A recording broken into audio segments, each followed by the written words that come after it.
नियमितपणे वाहतूक कोंडीत अडकलेल्या घोडबंदर रोडवरील विविध अपघातांमध्ये गेल्या 16 महिन्यात 27 जणांचा मृत्यू झाला आहे.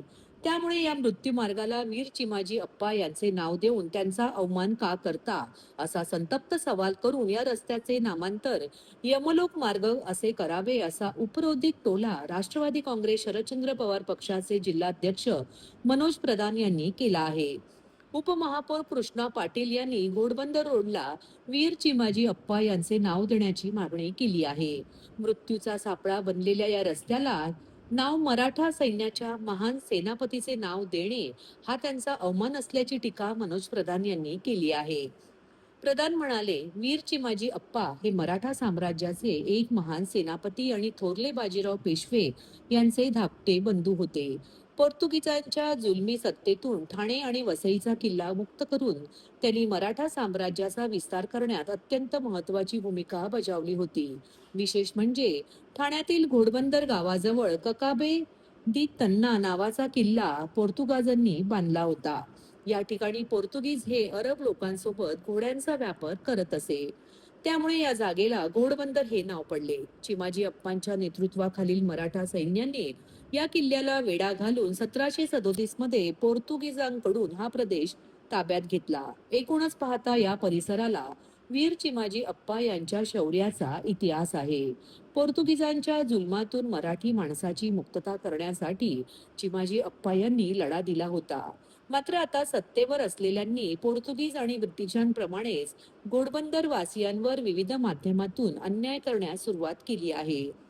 नवीन ठाणे म्हणून उदयास येत असलेल्या घोडबंदर रोडवरील मेट्रोचे काम, सर्व्हिस रोडवरच उभारलेले मेट्रोचे पिलर आणि स्टेशन्स, बोगदा, खोदलेले रस्ते आणि अवजड वाहनांच्या वर्दळ, अरुंद रस्ते, रस्त्यावरील खड्डे आणि सतत होणाऱ्या अपघातांमुळे रोजच वाहतूक कोंडी होत आहे.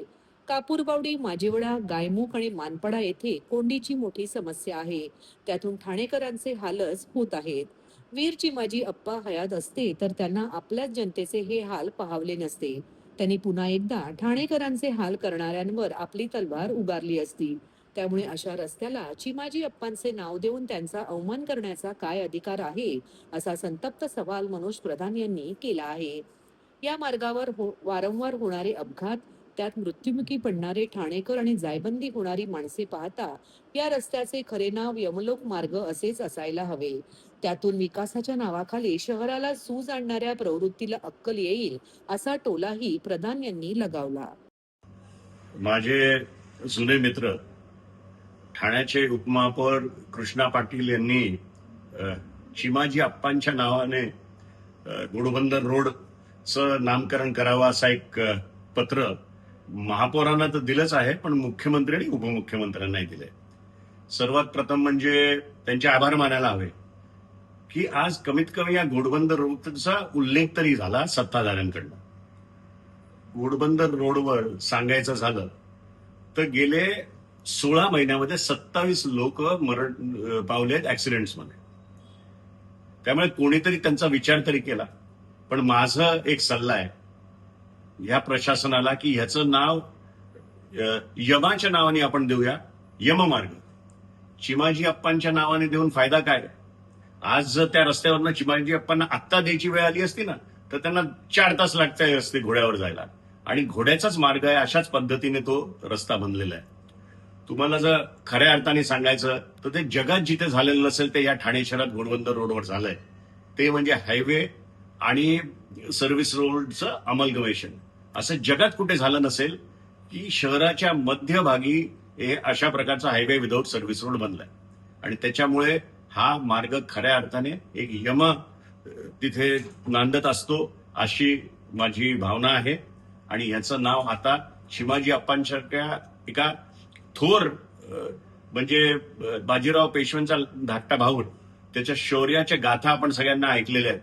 त्यामुळे त्यांच्या नावाने काहीतरी आणखीन एक वास्तूचं आपण नाव त्यांच्या नावाने देऊया.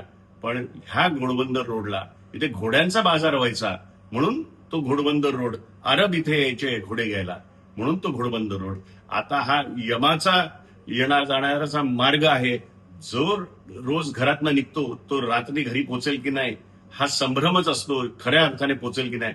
म्हणून याचं नाव आपण यममार्ग देऊया असं मी तुम्हाला सांगतो.